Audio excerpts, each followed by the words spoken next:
Welcome, everyone. If you are here, we're going to talk about conversational interfaces.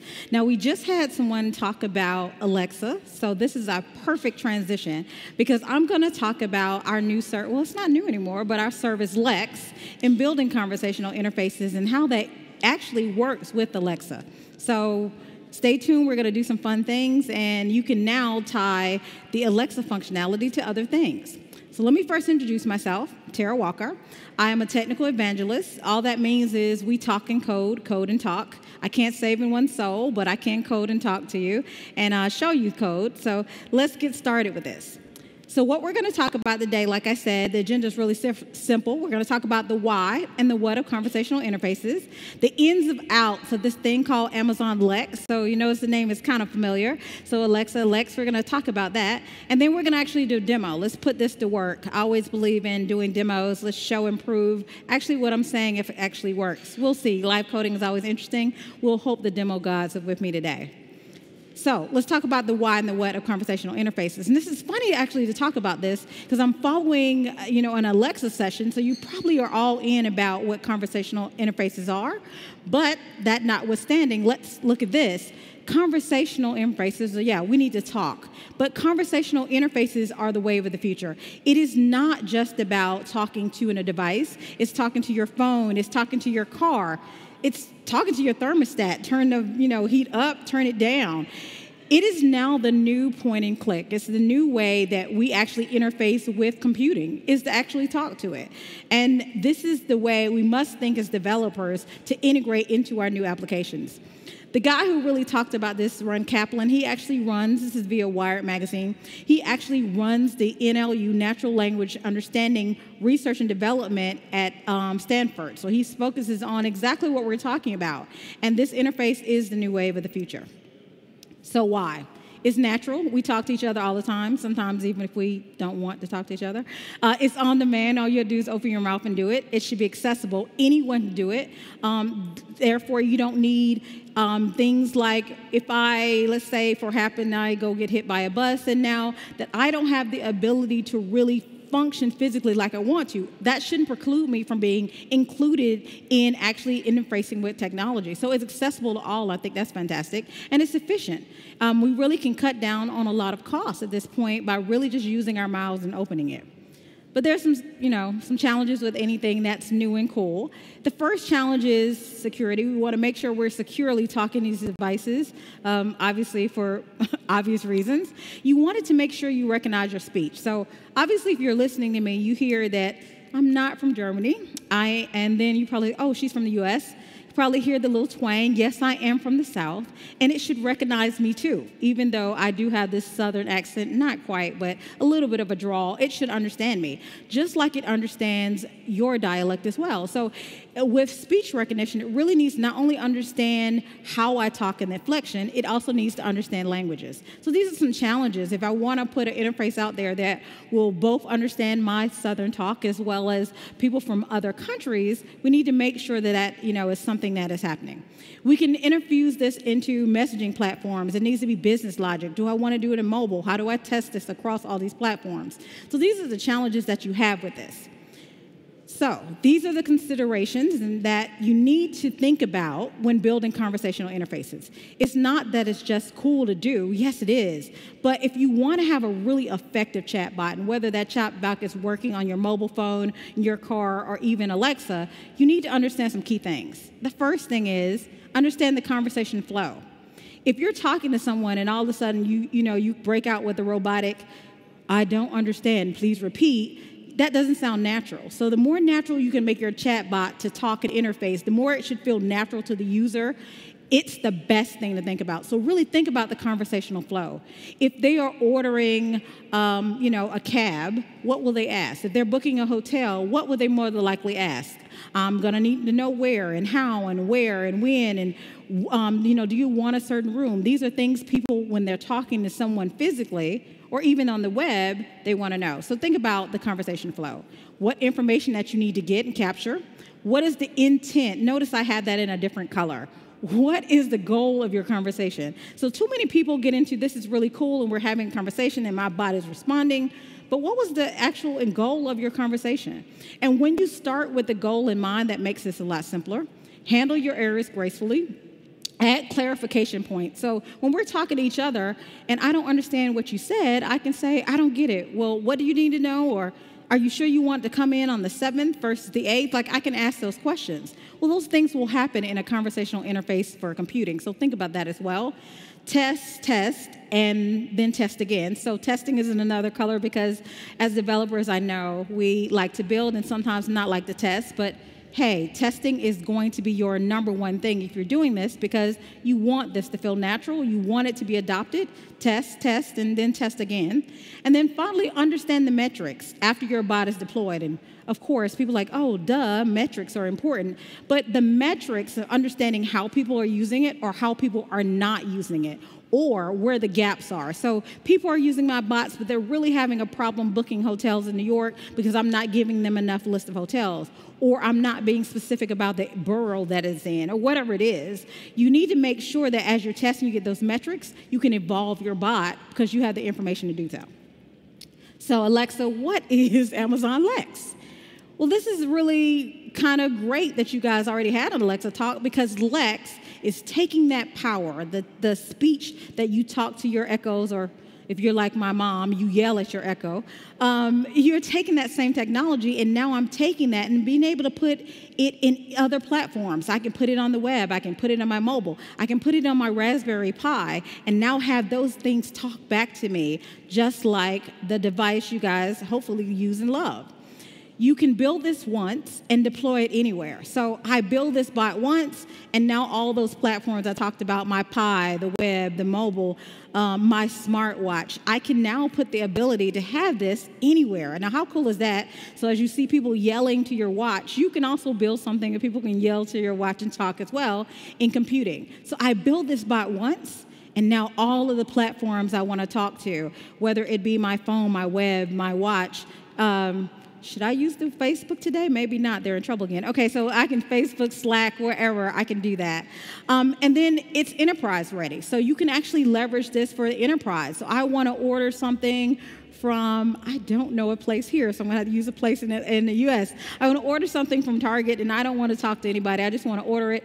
I can now have these chatbots, if I do this right, put it in interfaces where people can order things really easily and go forward. And this is continuous learning, so using machine learning for continuous learning there. All right, so hello, Lex.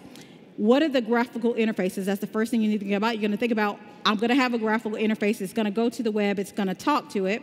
And then that conversational interface will talk to Lex.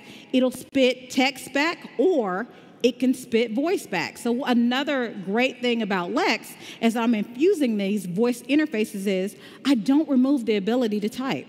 So if I don't want to talk to my machine, I want to say, book a hotel, and I want to type that, I can do that with the same bot.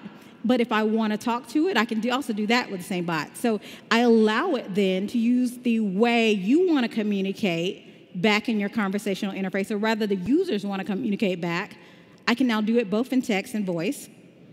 And of course, that built-in integration with things like Twilio, Slack, Messenger, you have that coming into, it's a part of, it's Prego, it's built in to your Lex experience. So text and speech understanding, so think about the echo. So I need to make sure I have my natural language understanding, my speech recognition, we got that. But now I have text, and it's the same technology that you guys are already familiar with. So I'm going really fast. I feel like I'm a talking head. Any questions so far? None. I'm doing that well. You guys have no, oh, okay, well, I'm brilliant. Who knew? All right, so keep going. All right, so it's the Amazon Lex is a multi-platform platform. Oh, that sounds funny, multi-platform platform. It's a multi-platform service. So again, mobile, messaging, web, IoT. And you can build once, as I said, and deploy to these platforms. So how does the technology work about this? So I take this platform, whether it's mobile, IoT, or web, and here comes that good old SDK. Who doesn't love a great SDK? So I can, for the end users, I interface to provide this with the SDK. For developers, you have two ways that you can start this, either the console or the API. So now that I have, okay, now I know how I can interface and start to build this front-end interface that I'm going to talk about. How does this work? Well, the first thing I need to do is hopefully allow these services to be accessed securely. So I'm going to use from off the bat, if you're not familiar, but I'm going to use this, hopefully you're familiar with Amazon Cognito. Instead of doing this bad thing of having your security keys and your access keys, which none of you guys here would ever do, I know, it's the others, into your code where it can be visible, we can now use Cognito and have that identity key to be used as my security. I then have CloudTrail and CloudWatch where I can actually see the interaction between my bots, send messages to CloudWatch where I can then debug and really look and go through things like how these AWS services are interacting with my bot. So after I have my secure access, then that is what's going to talk to Lex. And now I can send things like my console or the API as I'm building my intent, the slot, the processor, that's where it's in the Lex. And this Lex will actually do the great things like the natural language understanding and the ASR, the automatic speech recognition. It does that for you. So even if you are not stewards of deep learning algorithms around natural language interfaces and automatic speech recognition, no worries. This API now has it covered for you where it'll do these things for you and still you can take advantage of this great deep learning for this. Now, how do I get this to respond or get data? So that's great, I can build this, but I need some data on the other end. Well, here's one of my, I'm gonna be biased, here's one of my favorite services coming in. It's Lambda. So I can tie Lambda into my bot, and now the world even opens up even more where now I can get data from Dynamo and send it back because maybe I want to do a search on all of the hotels that are specific for Berlin. I can do that now and have my bot actually dynamically really respond what's relevant to what the customer wants it to be without me have to make a bot for each section or each region. I can say, hey, where do you want to go? I'm in Berlin. I want to know these areas. And now I can do a quick lookup on Dynamo. Or what if I wanted to know about NASA? I can take Lambda and then, Lambda and API Gateway or even just Lambda, tie it to my NASA API. And now you can find out all about the stars and have that chatting back and forth. So again, having Lambda doing the fulfillment for Lex, it opens up so many doors of the things you can do dynamically with your chatbot. So let's talk about some key concepts of Lex. How many of you guys have built any kind of chatbot before? 3, okay. And Alex doesn't count. So the rest of you, the 3 people, you guys can ignore this, but for the rest of you guys, let's talk about certain things. So I don't know if he went over this, but I'll do my due diligence and do this. So the intent, what is an intent? All it is the action that is going to be performed by your bot. So when someone talks about building an intent, I am building an intent to book a hotel. And maybe in my bot, I might have an intent to book a hotel, but I also may have an intent to also book a car. So you can also have different intents in your bot. So an intent is a specific action that you're going to take with your bot. And utterance is just what it sounds like. I'm going to talk. So what do I want the bot to say when someone is talking to it? What is the utterance that I want to invoke this intent to actually gather information? So the utterance might be, I don't know if that's really small, but hopefully you guys can see it. The utterance might be, I'm looking for you to say, I'd like to book a hotel. Now, this is what the part I love about this. If you put enough suggested type of recommendations into your LexBot, this is where that great deep learning and AI and machine learning comes in that we're doing for you. It'll start to infer some of the utterances that might come in. So let's say I have something that says order a hotel, and I have something that says I would like to book a hotel, or something that says book this hotel. What will happen, and this is what I love about the way Lex works, is things that are similar to that, without me even putting it into my Lex console, which I'm about to show you in a minute, it will start to infer and then kick off my intent. So this is something that's also continuously learning with you as you start to develop it. So I can say book a hotel, I would like to book a hotel, order a hotel, and if I put some key things in it, what's great about it, it'll start learning to infer that I want to book a hotel is the same as book a hotel or would like to book a hotel. So that's sort of cool. So that's utterances. It's the type phrases that are going to invoke your bot or how you're going to speak to it. And slots is the data. So let's say if I say I want to book a hotel, that's great. And the next utterance that comes back from Lex is, well, what city? Well, obviously the information I want to get is based upon what information I need to process. So those are the slots that you're going to create. So obviously city would be a slot for me. And then fulfillment is the mechanism that I'm going to close. I'm fulfilling it. I've done everything you want me to do in the bot, and how am I going to do that? Maybe that's calling a NASA API. Maybe that's reaching some booking system from the hotel and actually giving you a confirmation back. But how do I fulfill the need of this bot? This is where Lambda is really key. So this is what this looks like as far as the book hotel example. I'm going to book a hotel, and then I'm going to have automatic speech recognition, book a hotel in Berlin. The hotel booking is maybe the slot I want. It's going to be Berlin. It's going to understand that natural language. So the intent is going to get that information in. The utterance is, okay, can we go ahead with booking? Cool. And then my Lambda can then fulfill that information. So if I say book a hotel, the automatic speech recognition understands what that is. Okay, yeah, I want to start the intent call hotel booking. It's going to say, can I go ahead with the booking once you confirmed all the slots? So you guys tell me, what do you think the slots are here? I purposely didn't say that so you guys could do some work. I can't be the only one up here working. So what do you think the slots are? Anyone can yell it out. I'm cool with people yelling at me. Is that the slot or that's the data coming back? Bingo, city is a slot because I need to obviously know the city. Thank you very much. So obviously the other slots are check-in. The slot, I need to know the check-in date, check-out date. Those are the slots that you put because I want that information. And then confirmation, your hotel is booked for June 5th.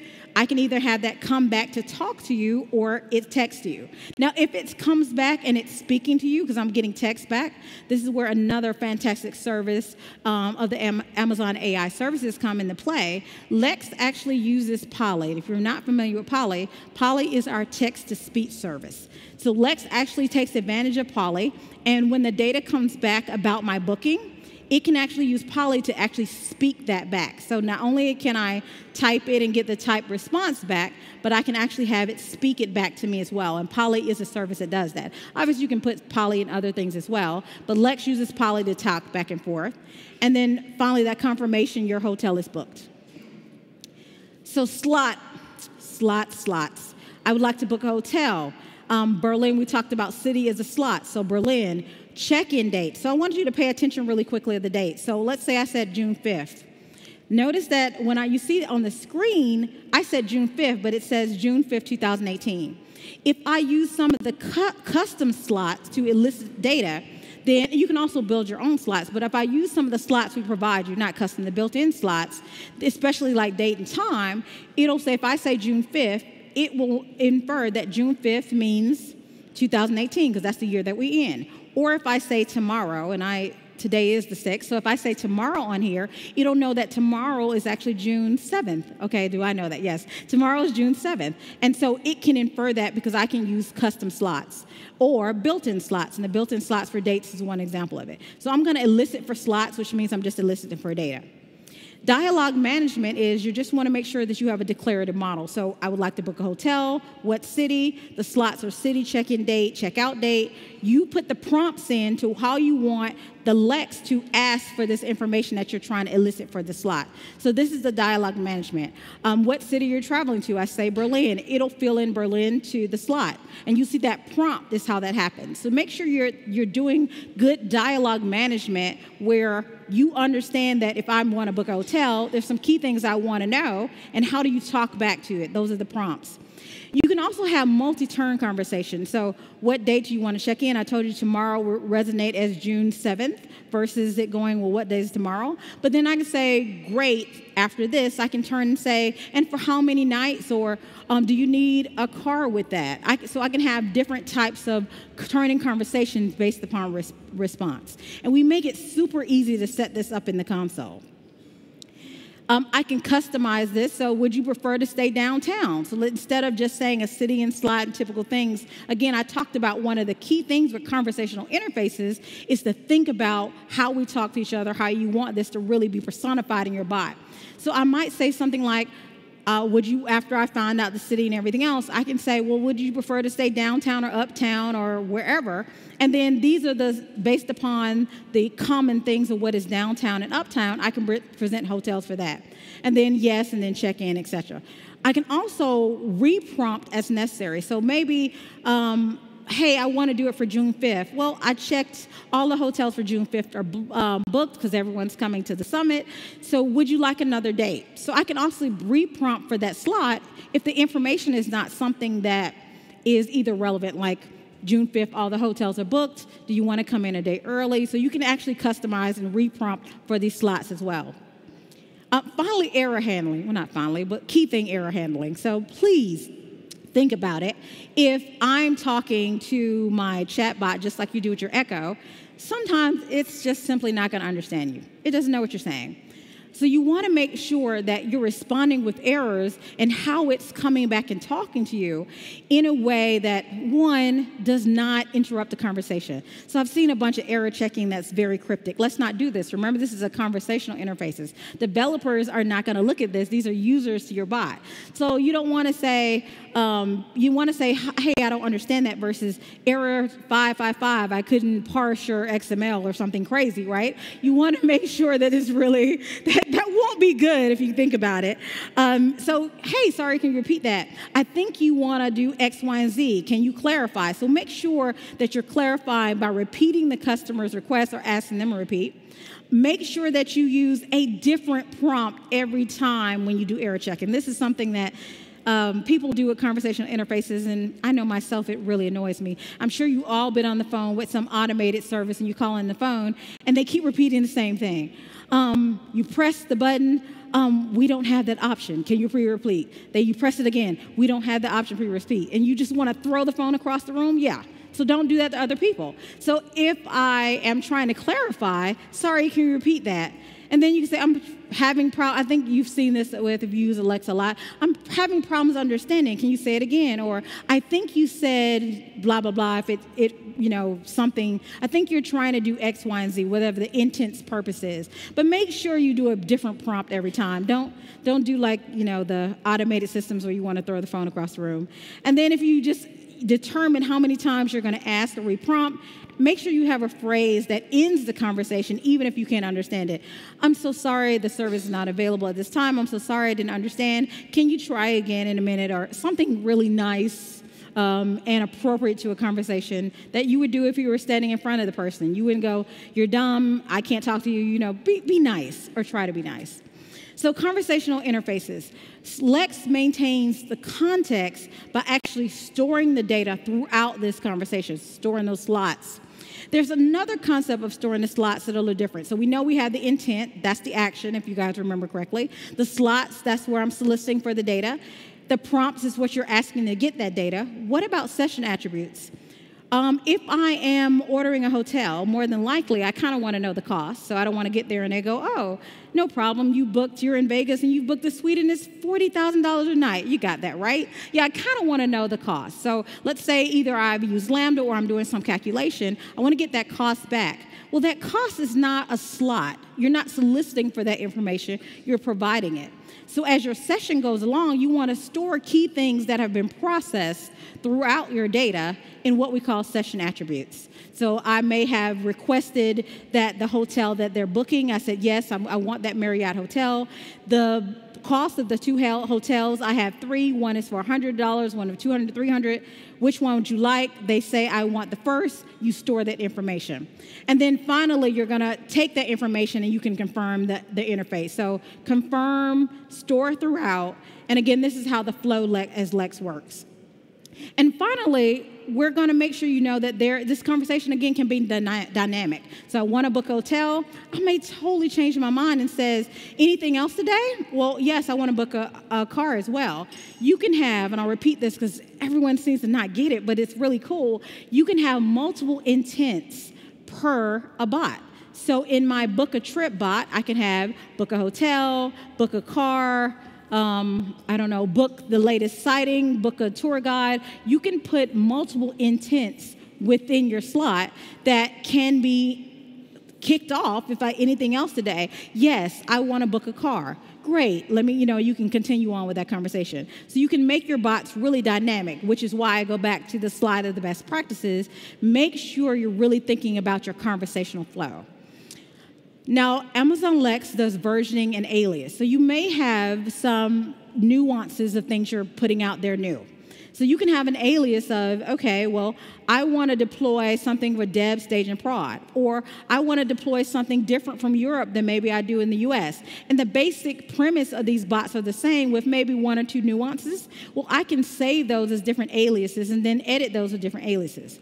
Now, for versioning, I may have version 1, 2, 3, 4 trillion. You obviously want to make sure you're versioning correctly. So if you're working in dev, stage, and prod, you'll see maybe version 1 is alias is dev, version 2 is alias is stage, version 3 is actually, in the production. So you have both versioning and you have alias support, and they kind of go hand in hand. You determine how best to use them, but again, that's like Prego, that's a part of the service, which I think is fantastic.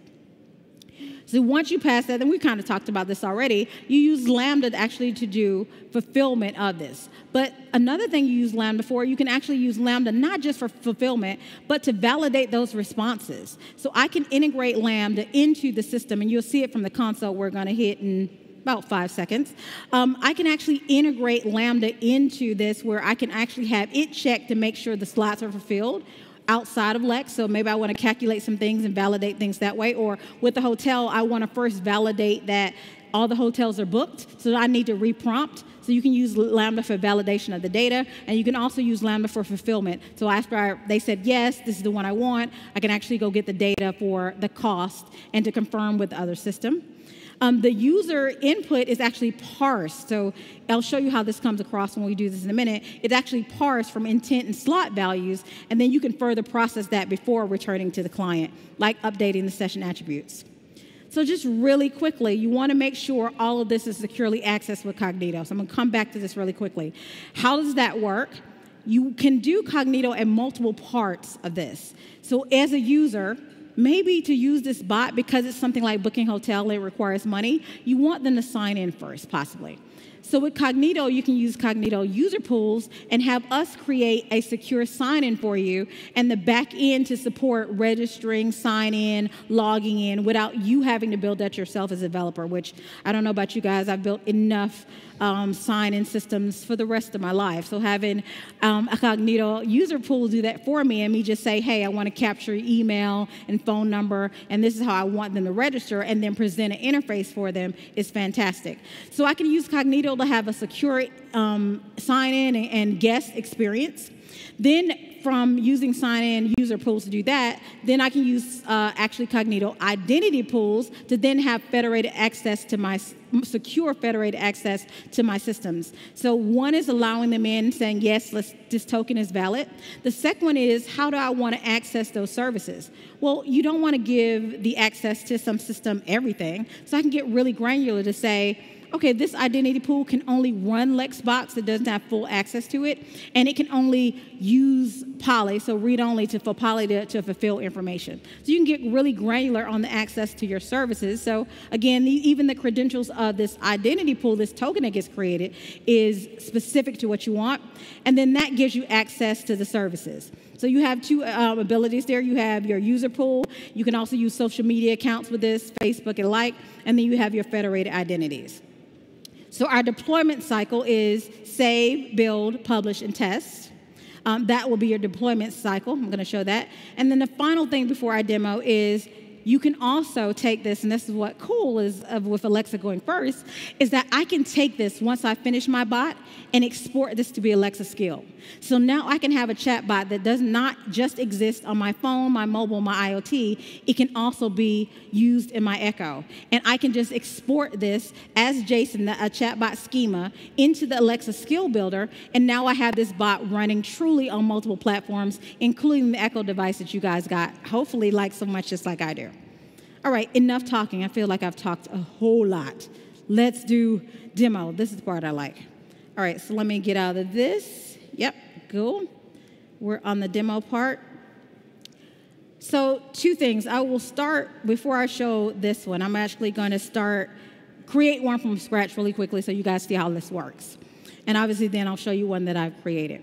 So the first thing when you hit create, so obviously you log into the console. I'm in the console. You can also do this through the CLI or your SDK. So you don't have to go into the console to actually create Lex. You can do it through the CLI. So I'm in the console because it's probably better to show this in console than right now to see how things work.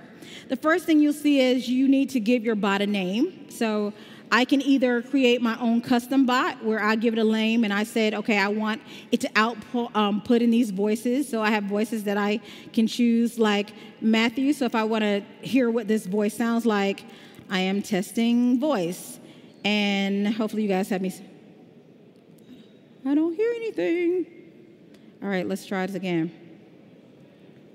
Let's do custom. We'll do Matthew again, just because Matthew, I trust you. I am testing. Yeah, don't hear a thing. You guys have me set up on the volume? No worries. Okay, I'm going to keep going till we figure out the volume there. All right, so I can do this as a custom, and then, or I can do try a sample if you haven't done a sample before. So if I do a sample, for instance, I'll do the book trip since I've been talking about book trip. I can do book trip. And with book trip, then therefore, it's going to do some of the things that you would do naturally. And I'll do this since we're in a demo, and then I'll do the custom one. Once you pick a custom, whether you're doing custom or you're doing one of our built-in ones, you're going to have to make sure you say that it is okay that if this bot is actually subject for children, you have to say so. If it is not, then you just hit create. If it is, you have to make sure that your bot must obtain verifiable parental consent prior to. So that means that whatever interface you do with this bot, you need to make sure that it has this parental consent. Since this bot, we're not making it for children, it's just for you guys, I'll hit create. And then I'll show you what the slots look like to do it as it's thinking about it. All right, so while it's thinking, any questions so far? No, just, oh, we have one. Shoot. Why did I know you were going to ask that? We are working diligently to make sure it's in all regions, but not yet. It's, like we are working on it. We hear you. That's basically, okay, we hear you. We know we're working on it. So the bot is up.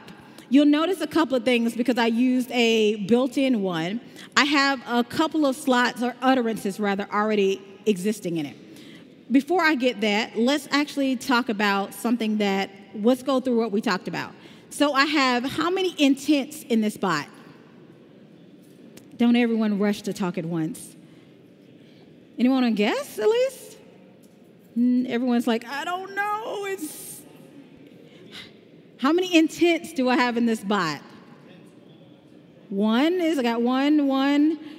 You win. It's 2. Remember, you can have multiple intents in this bot. So I have 2 intents of this bot. I have book a car. So that's one intent. I have book a hotel, which have totally separate things. So if I click book a hotel, you see that the slots change, the information changes. If I click book a hotel, I have something different as well. So I have 2 slots in this, not just one. 2 intents, not just one. Now, how many custom slots do I have in this bot? Custom being the key word of this. No one wants to try this one either. How many do you think? 2 custom slots. Anyone else want to guess before I say yes or not? 2 custom slots.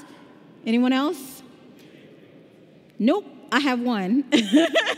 All right, so let me show you. I have 3 slots altogether, but 1 custom slot. So let's look at this for a minute so we make sure we have this down. Remember I talked about there's 2 types of slot types. I have the built-in slot types, and I have the custom ones that you can create because obviously we don't know everything you want to create with your slots. So with the custom ones, room type value, that's not something that's probably consistent across the board. That's something you may want to create because there are different room types. You want to add different values. So I have 1 custom slot, and I have 4 slots in total. So the other slots then are using some of the built-in slots for Lex. For instance, that is not able to be seen at all. Let's see if I shrink it. Will it give me any more real estate? That's better.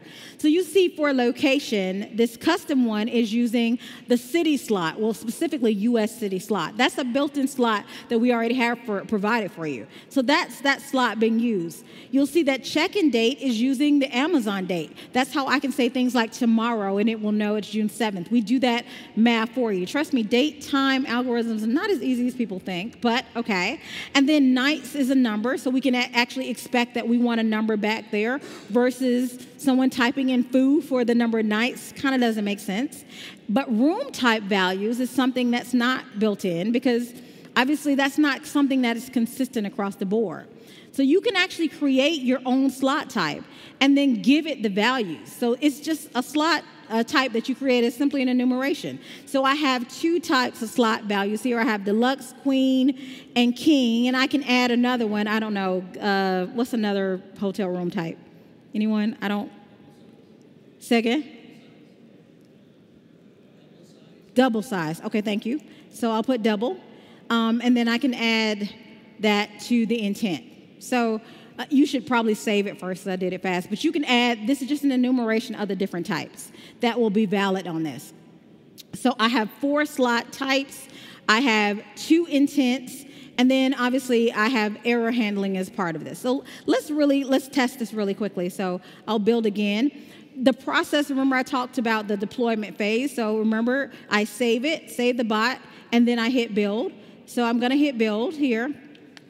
And if I scroll down after this, you'll see that there's a save all the way at the bottom. There's a concept called response cards that I haven't even gotten into yet. But while this is building, let's talk about it. What if I want to give this bot, because it's on the web or it's in Facebook Messenger or something, I want to give it some kind of graphics. So if I was ordering flowers or something of that nature, maybe I want to show the flowers, the actual visual of the flowers as a part of you choosing this choice. So let's say I only have 5 flower types, making up something. There are roses, tulips, I don't know, irises, gardenias, whatever the flower types are. But I want to show you actually the flowers, so you pick. Maybe you're like me and you suck at what the flower names are, but you know that's pretty and you want to pick it by the picture. So a response card allows me to actually put a graphical interface as a part of this and with buttons. So I can show pictures and say, which flowers do you want? It can still say roses, but there could be a button you can push versus just talking verbally. I can actually have buttons with graphics that'll say this. So the book trip was successful, so let's try this. So what's the first thing that I should probably say to my bot? It's not SageMaker. I can say, right now I only have 3 slots. I can add other utterances. What should I say? Let's say if I say book a hotel, what city will I be staying in? Where is it getting what city should I be staying in? What is that called? God, oh my God, you guys are listening. It is called a utterance. Okay, that's okay. We're going to get there. It is called an utterance that I'm giving back, but that utterance is coming from that prompt. So I know the first prompt that I want to get is location, right? Location here. And the prompt is what I put in, and it says, what city will you be staying in? So if I change that to say, what city do you want to stay in or whatever, I can change that. That's where that prompt comes from. So what city will you be staying in? I'll say New York because this built-in slot is for U.S. What day do you want to check in? If I type tomorrow, I want you to notice something here. It knew that tomorrow, like I said, was June 7th, 2018. Now, this is the summary of as the slots get filled, what's happening. You can also look at the detail. Let me blow this up because that probably is an eyesore to look at. And let me scroll down. This is the JSON that is actually coming to, for instance, if you're sending back and forth to Lambda, this is the JSON that is coming back and forth. So I always need a dialog state. And my dialog state can be I'm being fulfilled, I'm enlisting for another slot, and things of that nature. So you have this dialog state. It's going to pass the book hotel intent. How many nights will you be staying? Response cards, because I'm not using it as null, because I can respond back with the response cards. The attributes that I'm gathering. The next slot to elicit, because I'm eliciting a slot, that's my dialogue. I have location, I have check-in date, I don't know how many nights. So the summary is shown in it, and it says there's 2 of 4 slots that are there. Here's another thing that you should know about this, is I don't have to solicit for all the slots. If I uncheck this means these slots are required. If I uncheck one of them, they're not required. And if you notice here, I'm just returning these parameters to the client. So that's how this works versus a Lambda function. Okay, that's cool, whatever, that's that one. Let's go back and see one where it's, a little bit different. So we have an example here of, if I could type, a pizza ordering box. So we're going to look at this one, if I actually click it. So you see that I have a bunch of utterances here. So again, the more utterances you have, the more it learns. I want to order a pizza. Now, the key thing that's going to be a little bit different from this bot, one, this is a little bit more custom, but also instead of actually just returning things back to the client, I'm actually doing this in a Lambda function. So let's actually look at this Lambda function that is actually processing this. So instead of just returning it, it's looking at these utterances, what kind of crust and things of that nature. I'm actually validating things and actually having a response of fulfillment via a Lambda function. So how does it look when it's sending to Lambda? Do you remember when I was testing that bot, I showed you that JSON with those slots to elicit? Well, that's what's getting sent to Lambda to be able to process this. So when I come in, it's going to, if you know Lambda nomenclature, it's going to come into my handler. This just happens to be Node. You can have your Lambda function written in Node, Java, .NET, Python. We cover the languages. So this is just written in Node. I'm going to have an event, a context, and a callback. So these notes for the context logs is me writing out the CloudWatch to debug. My dispatch event, the first one, response. So if I'm going to have a response in, I'm writing the information out to CloudWatch, but then I want to have my callback, if it's good, to be null in the response, null being, okay, something is wrong, and if I catch an error, so that's the first part, that's coming in. But let's look at the dispatch function that's actually using, that's where the heavy lifting goes in. So I have a dispatch. I'm going to look for slots. So the slots that I'm looking for, the actual array of slots, a collection of slots, comes from the intent request current slot, so slots. I know that when they get fulfilled, I can track that then. The crust slot, I want that to be fulfilled, and I want to test that. The size, the pizza kind. And I'm going to, I can process different things here. So let's run this, and I'll show you how I can change the Lambda function to associate with this bot. So I'll run this. The first thing I'm going to, I don't need to save because I already did, but the process of deploying is save, build, and publish. So I'm going to build this. The build is successful, so let's test. And then I'll show you how you actually publish this out to the web.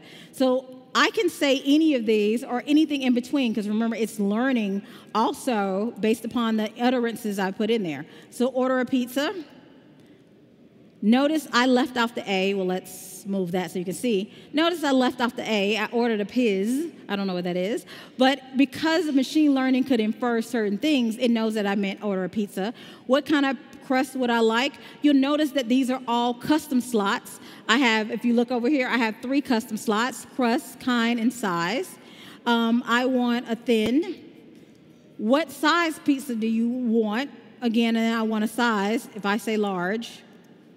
And then I can go ahead, you see how this works. Veggie. And then thank you have ordered from PizzaBot. So I can actually change this Lambda function. And let's take it out where I don't say thank you for ordering from PizzaBot. And I hit save. Now if I run this, because again, I can dynamically do this. If I order a pizza and go through this now, my confirmation won't be to order, thank you for ordering for the bot. It'll actually just say, okay. Because again, Lambda is actually doing this process versus, see, I can change that on the fly. So Lambda is actually handling it, what comes back with it. So the last thing I'll talk about really, really quickly in my limited time to go. So we know how to build a bot. We know how to build custom slots. The other thing I want to talk about really quickly before I go here is you can have the aliases in a general, like I said, you can monitor and the like. But the key thing that I want to make sure you know is how do I get this on the web? So really, really quickly, let's bring up my web page. So this is just a plain vanilla web page, nothing is special about it. I'm using the JavaScript SDK, and I just have, a common web page here. I'm going to scroll down to get to the meaty stuff. It just says, show how easily it is to incorporate Lex in. I have my Cognito ID that I'm sending back and forth. I'm going to use a session ID of the chatbot plus the time, using the Lex runtime, simple SDK stuff, and then push to chat. So to use this, the parameters I need to put in are the bot alias, the bot name to it. So if I go back here, my bot name is Pizza Order Bot. I have to publish this, and I have an alias of Pizza Bot Beta. So once I publish this, the bot name is Pizza Order Bot, but the alias is Pizza Bot Beta. So here I can, instead of latest, I can actually use the alias of Pizza Bot Beta. The bot name is Pizza Order Bot. So Pizza Order Bot. So I have everything I need. This is actually should be able to run. So let me save this, and I should now be able to run this on the web. So I'm just running it from, let's see, there it is. I'm just running it. Actually, I want to run it in Chrome. So let's go here. And I'm just running it locally, but you can. So I have this not beautiful interface, but quickly mucked up. So I want to order a pizza. So it's going to go out, hopefully, and it'll say what kind of crust you order. So just that quickly, I now have a bot that is actually functional and can run on the web. And that means now, using CI/CD, CodeStar, or some of our CI/CD platforms, I can actually take this and deploy this now to the web so for everyone to see. So as I said, this is actually using that thin. You saw it running. And I actually have, if you notice, I'm actually sending back, because this is a demo, what's happening each time. Illicit slot, you obviously don't have to do that. This is definitely for purposes. So now you see that I not only can create a bot in different platforms, but I actually can run this bot very easily on the web and actually have a functional bot running for you. All right, with that, that is my time. The only thing I will close with saying is, again, we make this super easy for you to utilize and put it on any platform. And if I want to take my pizza bot and export it to Alexa, because I want to support all platforms, I can just say export. I can pick the version. I can put the platform. I want to export this to Alexa and hit export. And that JSON that comes back after that now allows me to actually utilize that in Echo. I have a bot running in different platforms. All right, that's my time. Thank you guys so much. You can follow me at Tara W if you have any questions, and I appreciate you being here. Thanks, guys.